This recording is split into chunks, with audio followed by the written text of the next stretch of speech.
Good morning, everyone. I'm going to call this meeting to order. This is the October 22nd, 2025 meeting of the Knoxville Regional Transportation Planning Organization. The first order of business is the determination of a quorum and along with that, introduction of participants. So if we could please go around the table and just do a roll call and everybody, just do a roll call, please. Good morning. I will call the elected official or appointed official's name. If you're here as a proxy, if you'll please respond with your name at that time. Mayor Tanya Martin, Megan Brooks for Mayor Martin. Mayor Tony Akins, Amber Scott Kelso for Mayor Tony Akins. Mayor Roland Bradshaw, Mayor Scott Burton, Troy Ebert, Troy Ebert, TDOT, representing Governor Bill Lee. Mayor Terry Frank, Mayor Warren Gooch, Mayor Jeff Harris, Here. Mayor Glenn Jacobs, Here. Mayor India Kincannon, Here. Vice Mayor Tommy Smith, Mayor Ed Mitchell, Don Walker for Mayor Mitchell. Commissioner Gina Oster, Commissioner Harold Pittner, Trustee Justin Biggs, Present. Mr. Isaac Thorne, Mayor Larry Waters, James Temple for Mayor Waters. Mayor Andy White, Mayor Ron Williams. Here. That's 12 present, sir. Thank you. Do we have any Zoom participants? We do not. Okay, thank you. Any amendments to the agenda? Thank you. So the first order of business after the roll call there is the approval of the minutes of the September 24th, 2025 Executive Board meeting. Is there a motion? So moved. Any discussion? Seeing none, all in favor, please say aye. Aye. Any opposed? Motion carries. On to the fiscal year 26-29 Transportation Improvement Program TIP and associated air quality conformity determination. And Craig, you will be doing that presentation. This is a voting item as well. That is correct. And we are here again. This has been culmination of work of most of, kind of started in January, working with our local partners as well as TDOT on resolving the program of projects that will be moving forward in this time period, fiscal 26 through 29. And coming out of that process, we've kind of been here iteratively as we've gone along, looking at the projects, working on fiscal constraint, reviewing the policies that are involved in the document. And this really is, again, kind of that culmination of that. TDOT and Federal Highway and our FTA partners have completed their review of the draft document. Their comments were received and incorporated into the final tip that we're looking at adopting today. The comments that were received from them were primarily minor corrections as well as clarifications of project information, just dialing those in as we went along. The 30-day public review and air quality conformity document period closed actually on the same day as our technical committee on October 14th, running from the middle of last month. No public comments were received. The draft document is available on the website right now for review. If we take a look at, you've kind of seen some similar slides to this. The program of projects is in excess of $1 billion projected in the region over that time period. A grouping total of 32 individually listed projects, as well as some larger kind of compiled project groupings that aggregate a number of projects that are eligible to be within those. The local project program, 27 individually listed local projects, 5 TDOT projects. You see the breakdown kind of among, on the local side, the split between roadway, transit, a reference to the bike and pedestrian projects that are over actually in the groupings on the right side of your slide, and ITS projects. Some of those CMAQ items are also in a grouping. When we look at those groupings, there are 18 individual list compiled bike and pedestrian projects within that grouping, and then travel, congestion, and clean air has some transit items, ITS signal projects, things of that nature, 10 projects within that grouping. There are a couple of studies in there, and then a grouping placeholder for operations and safety improvements. That's one way to kind of look at the list of investments. Another way to kind of look at that is by kind of the programming authority amounts. And while TDOT has a smaller number of projects, certainly the scale of those does then place a heavy impetus on those projects. So they're about 69% of the program, in excess of $725 million. The local agency program is about a quarter of the program, and then public transportation about 5%. Another way to look at that kind of by just project type, and if you're just, some of these are some gray areas between those. The most prominent one is that bike and pedestrian, there are often bike and pedestrian components within new roads and road widening, so I would give that caveat. But if you look at just kind of the top line project, about 51% of the program is road widening, 19% to new roads, 9% to bike and pedestrian, and so on as we go down the list of various project types. I think the next slide is about tip conformity or air quality conformity determination, and Mike's going to speak to that. Yes, thank you, Craig. Just very briefly here, as with any new plan that the TPO adopts, we have to conduct a conformity determination on that plan. So with the TIP, and this is basically the same slide I showed you guys last month when we were talking about the draft TIP, but since the TIP is coming on quickly on the heels of the full mobility plan 2050, we were basically able to demonstrate conformity by showing that the projects in the TIP are directly consistent with that long-range plan. Basically, the timeframes and the scopes and termini, everything matches up with how they're listed in the long-range plan. Therefore, EPA has what they call a short conformity process that you can go through where you can rely on the previous regional emissions analysis, and that's what we did for the two standards that we're subject to or maintenance area for are the 2008 ozone standard and the 2006 daily PM 2.5 standard. So it's kind of a fairly short process to document everything with the projects, again, lining up with the mobility plan. We're also subject to an older 8-hour ozone standard from 1997 that involves the Lakeway area shown in that bottom map, all those counties shaded in green. We overlap with Jefferson County portion with Lakeway. So we do have to coordinate with them and document their projects in our conformity report. And all this is just within the appendix of the overall TIP. We've been through review periods, as Craig mentioned, wrapping up with a 30-day public comment period that ended just last week, and we have not received any comments on the conformity. So I think I'll turn it back over to Craig. Kind of wrapping up, just looking ahead from here. This is just kind of activity from this month on the process. Again, speaking to Federal Highway and our FTA partners, completed their review and provided no additional comments. The air quality conformity and public comment period did wrap up. The technical committee did recommend to this board that the final tip be approved. Following your contingent approval, this document would then be provided to routed through TDOT back through Federal Highway for final approval of the new tip sometime in the after the first of the year. I'm kind of targeting that as Q1 at this point, a little bit uncertain on exactly when that will be. And at that point, then the funds that are programmed in the project will be able to be obligated to project phases to move those forward. Certainly, a pause for any questions that are available. Again, this is a project that we've had, or a document that we've been here kind of documenting as we went along the way. Again, the technical committee does recommend approval of the document, that air quality conformity determination, as well as then the metropolitan planning process certification. Is there any questions for Craig or discussion? All right, so this is a voting item. Is there a motion to accept? Motion to accept. All in favor, please say aye. Aye. Any opposed? Okay, motion carries. Thank you. Yes, Doug. I just wanted to tell Craig and Mike how much I appreciate all their hard work.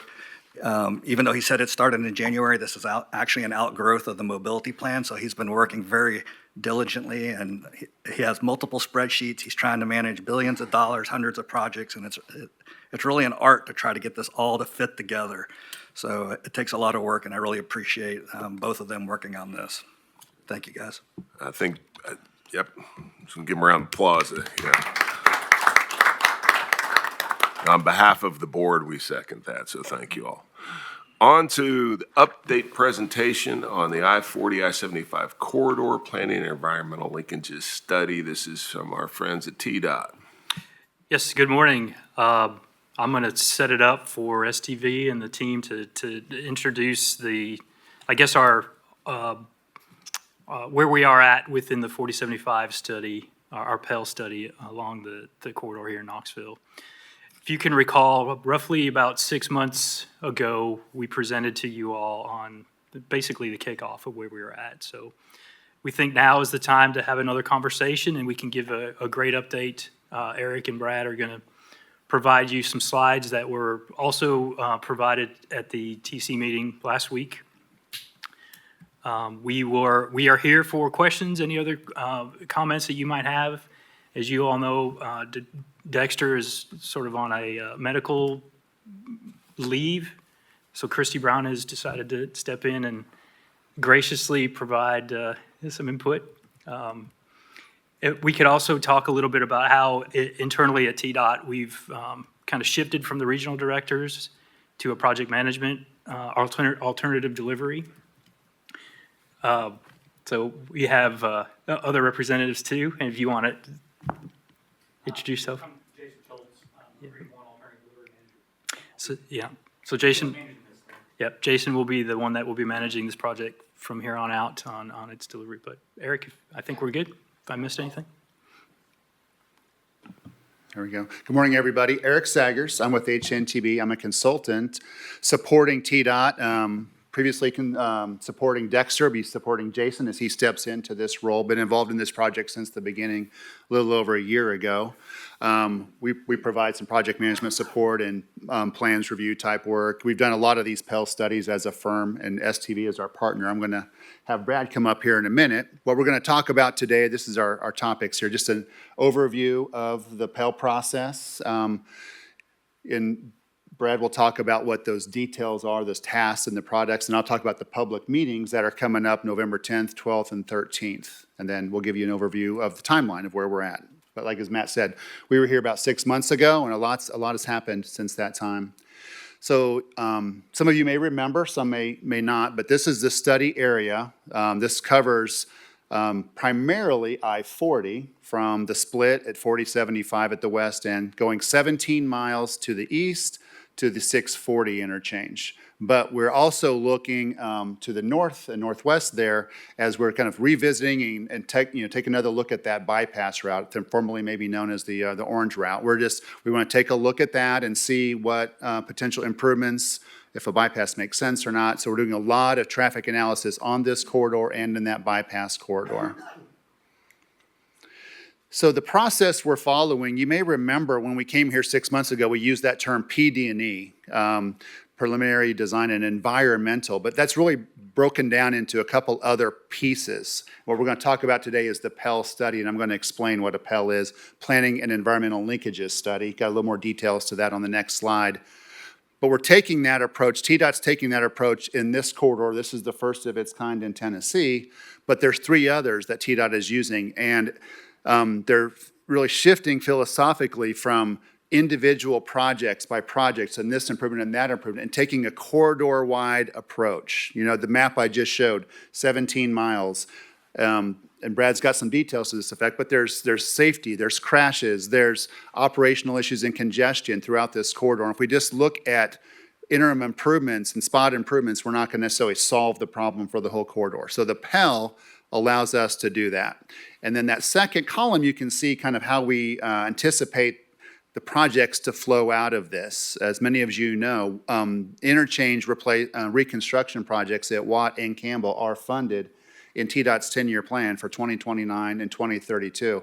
But at the top of that list, we've got mainline improvements. We want to understand what is needed on mainline, what kind of additional lanes, CD, collector distributor roads, or even choice lanes, so that we can build the right kind of projects at Watt and Campbell that span those improvements, and we don't lock ourselves into some less than ideal solutions later when we have funding and we know what we're going to do on mainline. And then the other outcome of a PEL study is that we can identify other potential projects, such as maybe relocation of the way station or other ramp improvements.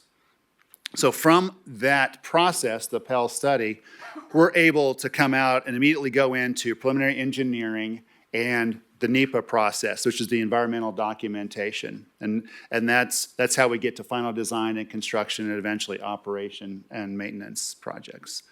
So what is a Pell study? On the right there, you see we're combining in the Pell the technical approach, the engineering, the environmental review, and then on the lower right, the transportation planning. So we're really advancing a lot of environmental and engineering work into the planning process.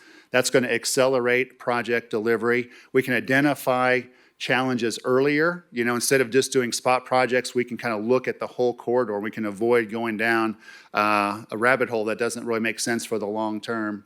And then that last bullet on the left incorporates planning level studies. We've been starting to call this our NEPA Fast Pass. A Pell study allows us to do that environmental corridor work up front, do early stakeholder engagement really early in the process, much earlier than normal one-off projects. And that allows us to more quickly move into the NEPA phase when we have those identified projects. So some more follow-up information. This is a process. It's fairly new within FHWA, maybe in the last 10 or 15 years.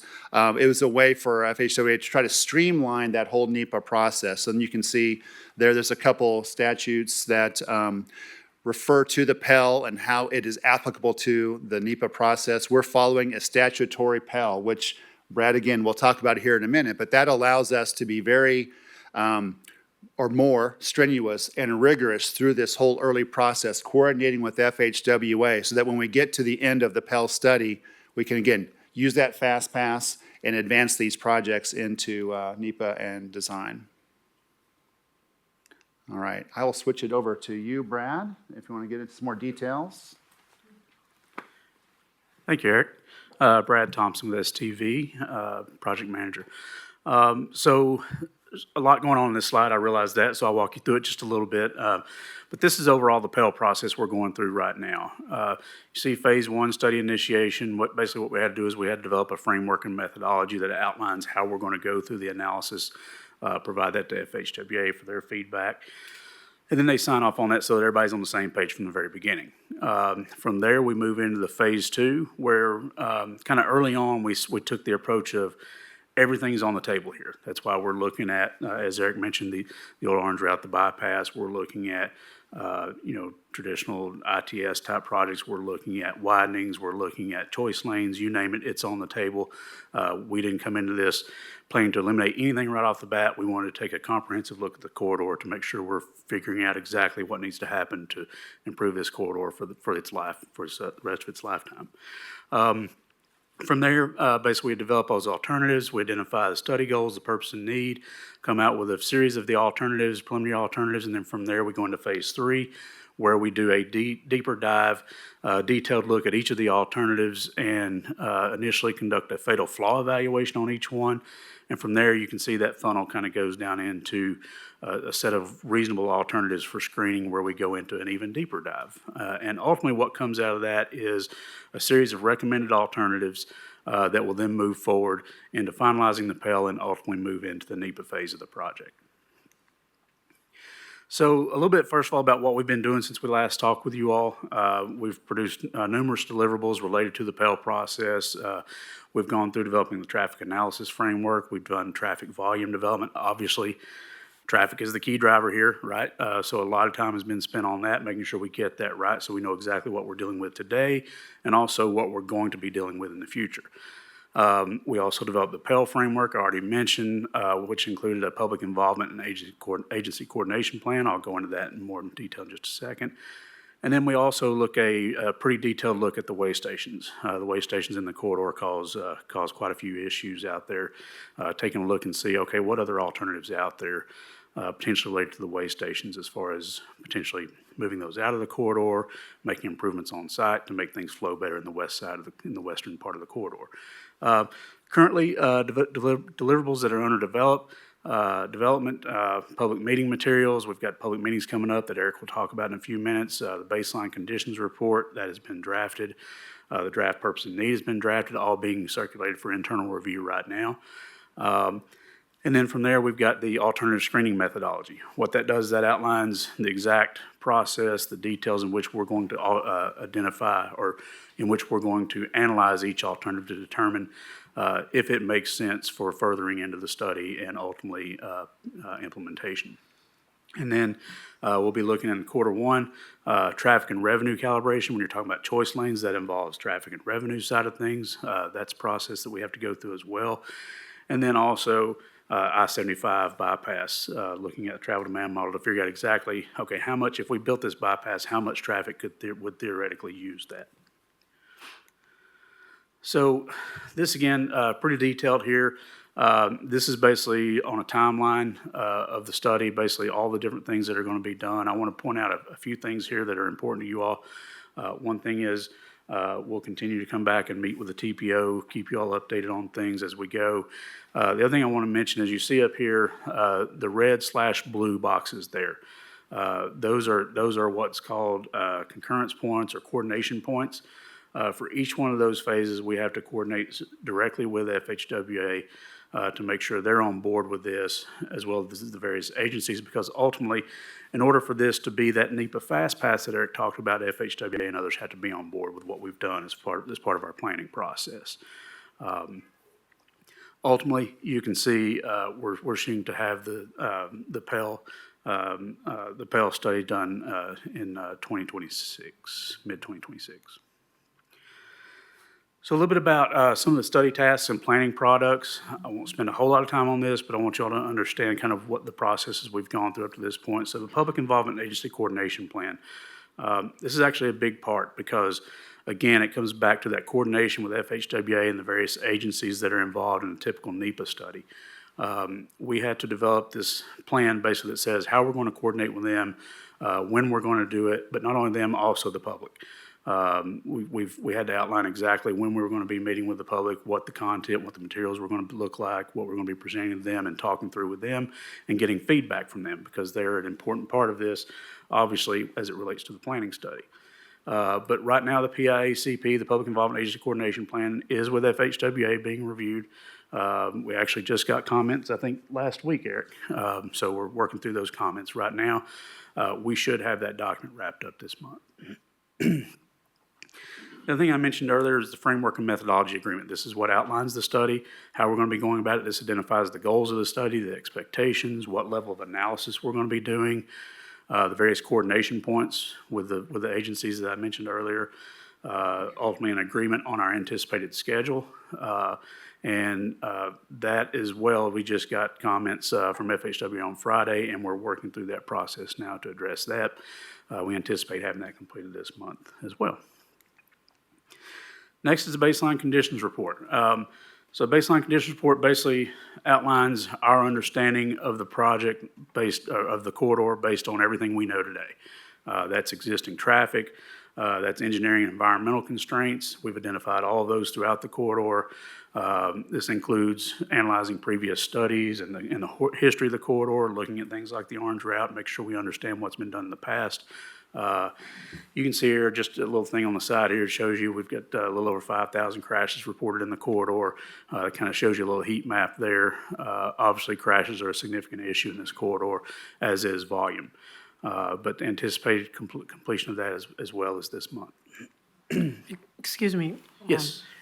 Will that, we go back to, it's my understanding that this stretch of highways has the highest number of crashes in the state. Or it's really congestion. It's a superlative in all the bad ways. Yeah. Good way of putting it. Yes. So, Mayor. I mean, so you'll provide that context? Because, I mean, I think that without that context, I mean, 5,000, I mean, that sounds bad, but it's also really, really high. Yeah. And we do have fatalities. And so the report will talk about this, how this compares to across the state and maybe even, across the nation. Like, this isn't normal. Right, yeah, I can tell you, you're exactly right. This corridor, basically, 9 of the top 20 congestion locations across the state, or across the region, Region 1, are in this corridor. 3 of those locations are in the top 10, I believe. Top 20 of the state. So yeah, 3 of those locations, you would think it'd be Nashville, you would think it'd be something like that. No, it's 3 of them are actually, 3 of those top 20 are actually right here in this corridor. Yeah, we know. Yeah, From a go ahead. congestion standpoint. Yeah, and for context, over what time period is the 5,147 That's crashes? over a 3-year period. That's 2022 to 2024. Yes, yep. But yes, ma'am, to answer your question, yes, the baseline conditions outlines in ad nauseam. And the other thing I was going to ask is, will the study and the Orange Route 2.0 or 10.0, whatever we are on that, contemplate things like induced demand and ways to, I was talking with Matt earlier, like, we have a lot of single occupancy vehicles. We also have challenges where through, 18-wheelers going side by side with, just regular personal vehicles. I've read and I've seen like where, other communities double the number of lanes and it's like free-flowing traffic for like 6 weeks and then more vehicles come. So will your analysis and the Pell, are there elements in there that take into account induced demand? Yes, so it's funny, we actually just had this conversation last week with members of the TPO staff. We were talking about that very thing and the fact that, for example, just throwing this out there, if you were to build the bypass, for example, and it pulls, let's say it pulls 60,000 cars a day off the corridor. I'm just throwing a number out there. That's great, right? But what happens, a lot of people who are currently using, say, Kingston Pike or Middlebrook Pike instead of I-40, they see that freed up capacity and boom, they jump on I-40 and they go, oh, well, I can go to using I-40 now. So that's your induced demand, right? So yes, our models and everything are sensitive enough to be able to look at those things to figure out what happens if in that case. So absolutely, that'll be something we're looking at. And for the crashes, you'll share, the report will say like, are these during, commute times? Is it car versus truck? Is it motorcycles or all of the above? Is it impaired driving? We can, there are certain things we can talk about. There are some things we can't talk about due to the sensitivity of some of the data, of course. But yes, you can see there's a pie chart up there that talks about rear end versus angle crashes, those types of things. So yes, we get into a level of detail that's beyond what you just see here. Absolutely, yes, because that's one of the things we're looking for, right? Is what's causing these crashes? Is it a design feature? Is it, for example, rear ends, a high number of rear end collisions, that's indicative of weaving movements in the corridor. I mentioned way stations earlier. Obviously the whole corridor is riddled with truck traffic. We know that. The way stations, you get trucks weaving in and out, just trying to do their job, right? Get back on the road and get going. But that creates weaving movements, then they can result into the angle crashes or the rear end collisions. But yes, all those things are being reviewed very closely, and in fact are going to be part of the alternatives analysis. I have a question on the crash data. When we're looking at our rankings, does that take into account volume? So like as a percentage, or if we're looking at Nashville, for instance, I know that this corridor is one of the most heavily traversed in the entire nation. Mm-hmm. So what does that look like in comparison to volume, crash versus volume? I don't know that I have that data for you right now as far as comparing it to Nashville. What I can tell you is your point about the volumes in general. This corridor is carrying, in some cases, nearly 210,000 vehicles a day, which is more than anywhere in Nashville, because you have 2 interstates coming together in one location. You got 2 major interstates, I-40, I-75. They come together, boom, you get what you get out there, right? So yes, we're focused on. Our focus, obviously, primarily is on figuring out what those issues are in this corridor and how can we fix them. Not just for the short term, as Eric mentioned, a one-off type project. Say, oh well, we need to widen the interstate, from one lane from here to here. No, let's look at this holistically, comprehensively to figure out, everything from intersection project, interchange project, to widening, is that possibility, to, you name it, choice lanes, everything. We're looking at it fully, comprehensively, and holistically to figure out, hopefully, once and for all, how to fix this corridor. So. Okay. Keep going? All right. Yeah. So the next thing I want to talk about is the purpose and need report. So one of the things that's very important, you've probably heard this in environmental documents in the past, or maybe you haven't, but there's always a purpose and need statement that goes in those documents. That's an important part because that's ultimately what drives what we're trying to do with this project. So purpose and need report that's being developed documents what the study goals, the objectives are. It identifies and states the needs of the corridor. And it really serves as the basis at the end of the day for how we go about identifying the alternatives and evaluating those alternatives. Because at the end of the day, we're going to rank projects and score projects and compare them to what that purpose and the need of the corridor is to make sure they're addressing that need. Some of the identified goals here, you could imagine improving travel time, accommodating current and anticipated demand on the corridor, providing congestion relief, level of service. Freight and goods movement, boy, is that a heck of an issue on this corridor, right, with the number of trucks we have out there, the way stations that are in the area, ultimately improving safety. All those things are identified goals as part of this process and what we're trying to accomplish and address here. So the other thing, of course, is funding, right? There's only so much funding to go out there. You could give us many billions of dollars to spend in this corridor and still might not be able to address all the issues. So we have to take that into account with the availability of funding and figure out how to fund these projects in the future as well. So some upcoming reports and planning products, real quick, I've touched on these a little bit, but the alternative screening methodology, that's a big one because that's going to be looking at how we're going to actually screen and analyze each of the alternatives we come up with. And then that will result in an evaluation report that'll be coming out in Q1 of 2026. From there, we roll right into prioritizing those projects based on their need and how they'll address certain things and the timing for each of those projects. And all that is in relation to the available funding and those types of things to identify maybe the funding we have versus the funding we don't have, ultimately developing that prioritization and phasing report. And then ultimately, we'll get to the Pell study report that will then, from there, we'll transition into the NEPA phase of the project and start looking at more detailed design and moving those projects forward. So with that, I'll turn it back over to Eric, let him talk about some exciting news. Yeah, just a few more slides.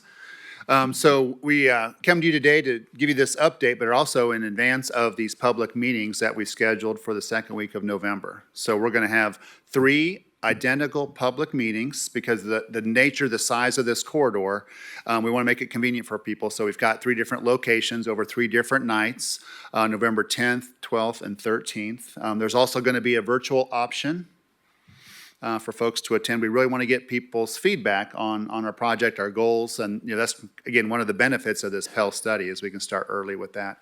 The format, like I said already, it's going to be the same information, so you don't have to attend all 3, it's just one. But the stations that we're going to have information on what is a Pell study and talk about our study and where it's located. Talk about the existing conditions. We have a few slides at the meeting that's into more detail of what we're finding in the baseline conditions report and have an opportunity to discuss that with people and confirm whether they're seeing the same issues or not, or if there's other things. The alternative screening methodology, we're going to have some information on that and show how we're going to be working through that process. A pre-recorded presentation, so the slides and boards that are on display will be in a rolling presentation with explanation. So if someone wants to be online and look at that, they can, or in that room. So that's a little bit easy way to play that slideshow and understand what we're discussing that day. And then, of course, an opportunity for comments, and there will be an online survey tool. So that will be going live next week, but we'll have an opportunity. We'll have iPads and such, or people can use their phones and QR codes.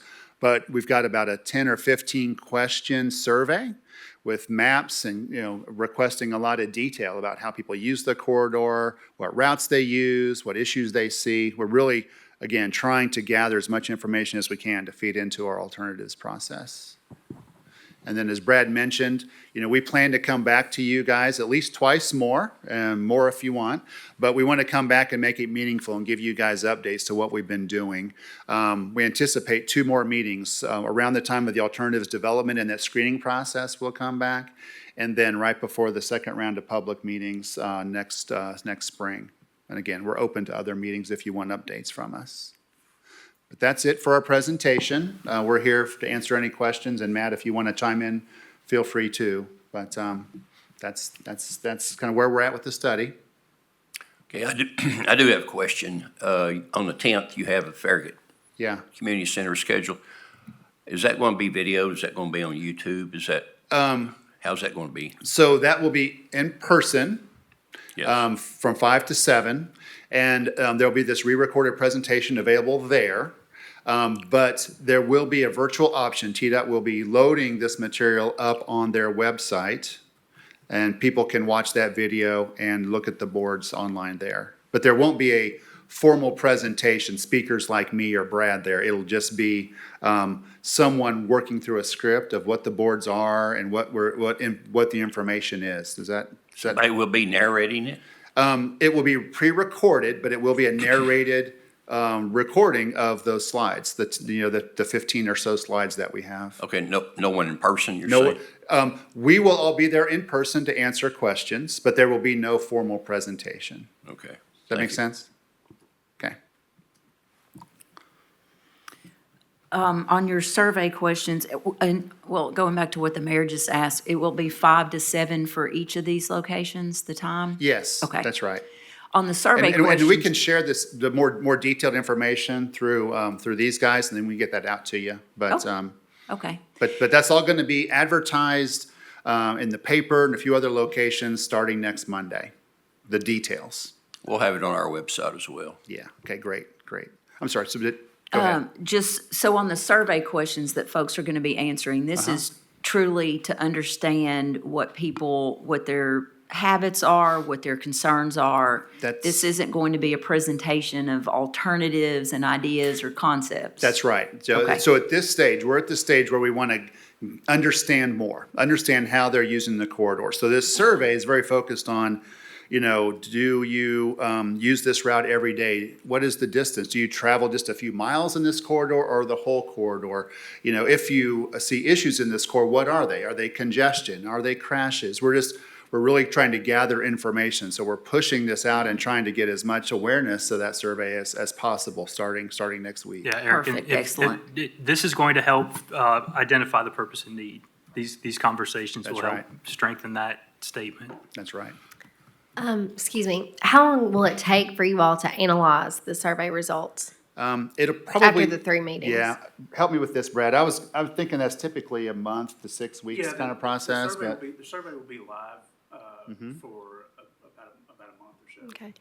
And I'm throwing that number out there like 4 to 6 weeks because we will have, and give people an opportunity to not just do the survey, but also to fill out a comment form. And there'll be a time after the public meetings, up through December 4th to provide comments to make them part of the official record. So the survey information, we'll be processing that, analyzing that, and incorporate that into that summary.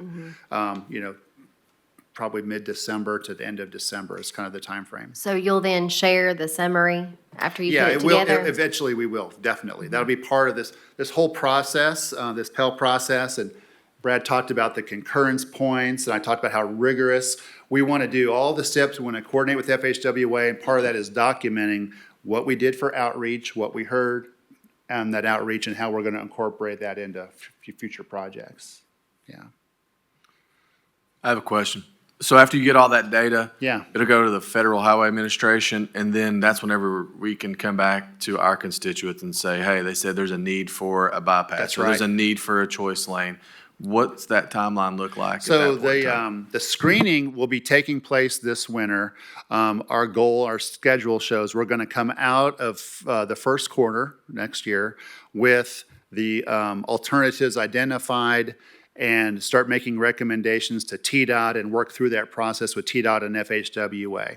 The study won't be finalized until the third quarter. We're anticipating it's a 4 to 5 month process, but in the spring, we're going to know what we're going to do on Main Line, and that can drive decisions around Watt and Campbell, which I didn't talk too much about today, but this team is already taking the traffic that we've gathered, doing additional work so that we can get started on the coordination with FHWA as far as the traffic operations of the interchange configuration. So, we're not going to wait till a year from now to do anything. We're going to know what we're planning on mainline, coordinate that with FHWA, with TDOT's approval, and then start to proceed with some of these projects that are already funded.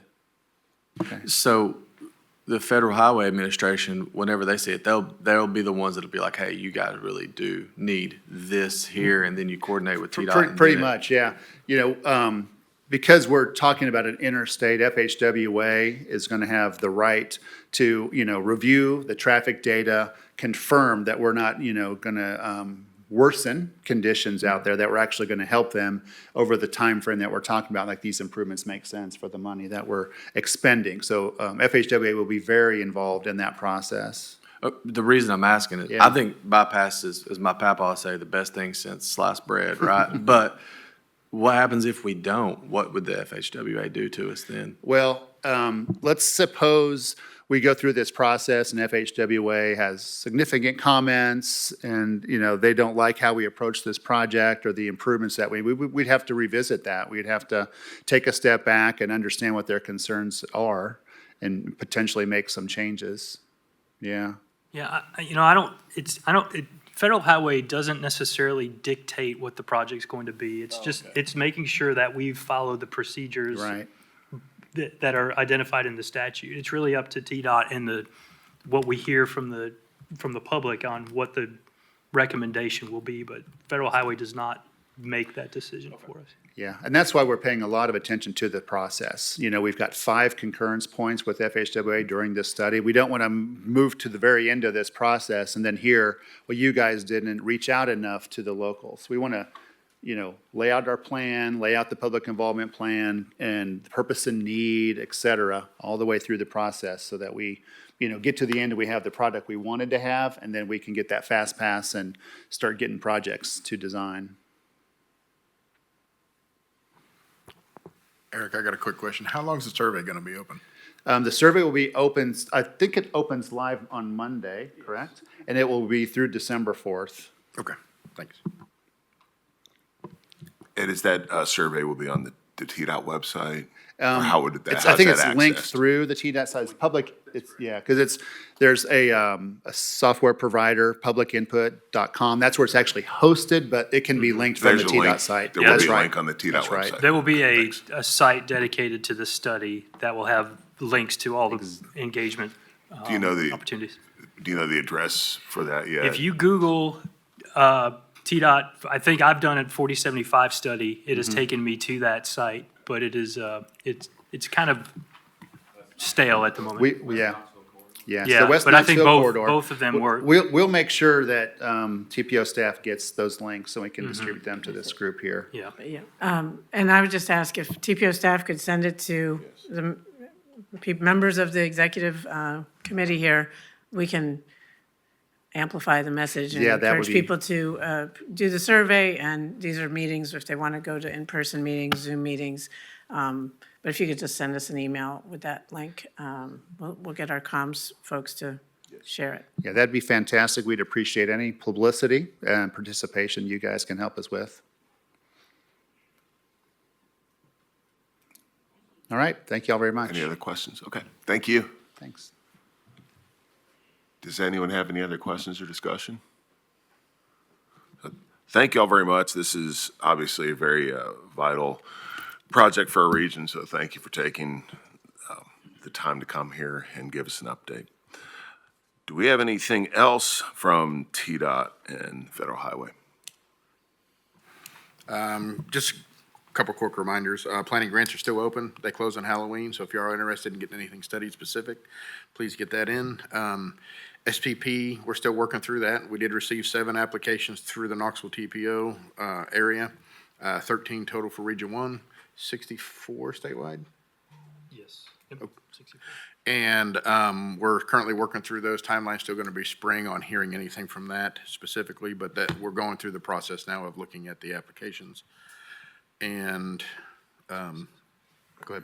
Well, I was going to comment a little bit on the federal government shutdown and how that affects what we're working on right now. I don't know if many of you are aware, but Federal Highway is not really affected by this shutdown. They are funded through a different mechanism, the Highway Trust Fund, which is funded through fiscal '26.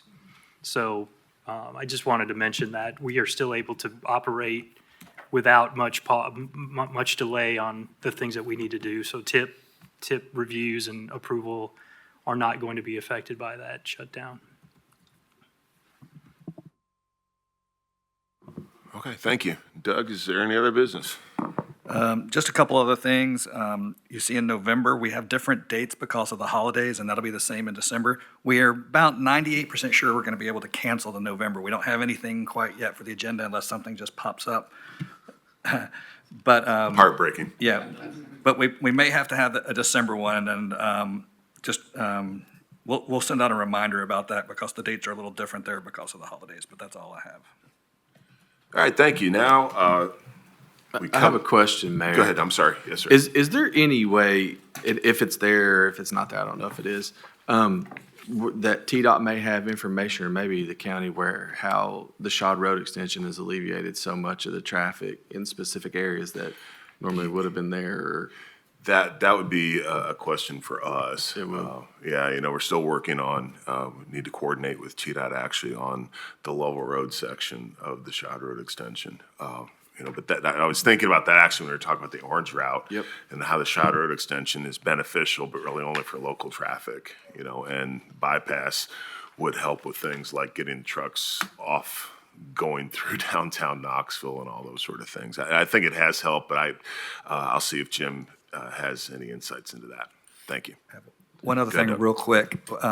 We know that there's going to be some meetings on Edgemore Road coming up in November. Mike, I think, has some. I was informed that there's public meetings scheduled for October 28th and 30th and along the corridor, one's at Claxton Elementary, one's at Oak Ridge Baptist Church, but I haven't seen anything formal on TDOT website for those, so I don't want to say for 100% sure, but maybe Mayor Frank has heard about. It is on the website, so it's on the dedicated TDOT webpage for State Route 170. Okay. And if you scroll down, I think that data is on there with the environmental assessment. Yeah, I think they had to do a full environmental assessment, EA, for that. So this is the culmination of that process. Yeah, they've got ads going out in the local papers, Oak Ridger and Courier as well.